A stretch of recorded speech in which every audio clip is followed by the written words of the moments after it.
to Tommy Johnson Jr. Now, Tommy, we've been watching you throughout the season. What's happening? Oh, it's unfortunate circumstances, but the FIA has a mandatory drug testing. They do random tests. I took the test for him in Finland at that race, and I'm on a prescription medication that it's on the list of drugs they don't like. So they have temporarily suspended me for the time being upon a review of the medication I take, and hopefully the 29th of August we'll sit down and we can talk it out and get this fixed and get the situation behind us. But it's unfortunate you can't race in Hockeimring. I'd like to have had the hearing a little sooner than this, but you got to do it on the right time schedule and supply them with all the correct medical documents that shows I need to take this medication, and everything should be good, and hopefully we can go to Santa Pod and try to win that title. Well, absolutely, because you've been doing so well this season with all the racing. We've all been watching you, and this could have been a bit of a momentous occasion for you.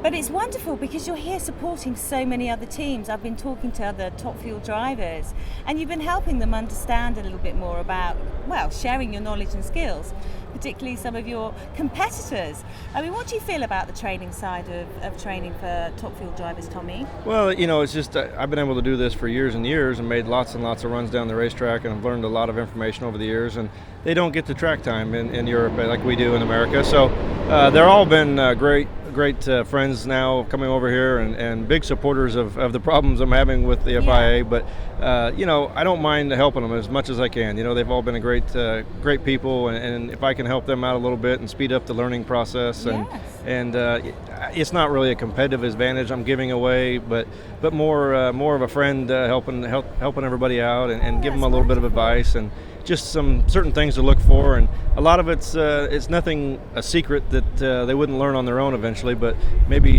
just helping them out, pointing out the obvious, or give them a few things to look for. And I'm not telling them how to beat me, but I'm going to tell them how to be a better driver. Yeah. Well, that's important that you're looking at the safety aspects of it as well for them. But could this be an opportunity then that you might follow up at Santa Pod with some more training for some of the drivers if needed? Or chat, maybe you could do that at Nitro FM, come in and have a sort of clinic. Oh, for sure. I mean, it's little things that just maybe they need to look for when they're driving and listen. A lot of it's with your ears. It's the seat of the pants feel. It's listening with your ears. The cars are accelerating so fast that you don't always see everything, but it's there. You need to know what to pick up on. So just helping them maybe save a few parts and be safe and have a little better performance.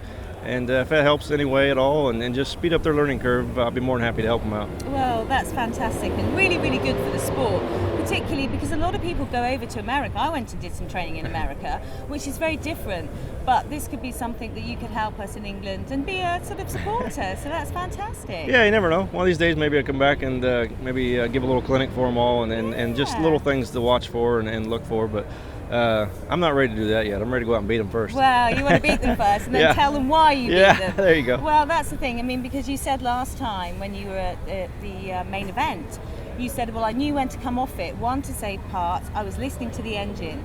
And, the car hasn't been running quite as fast.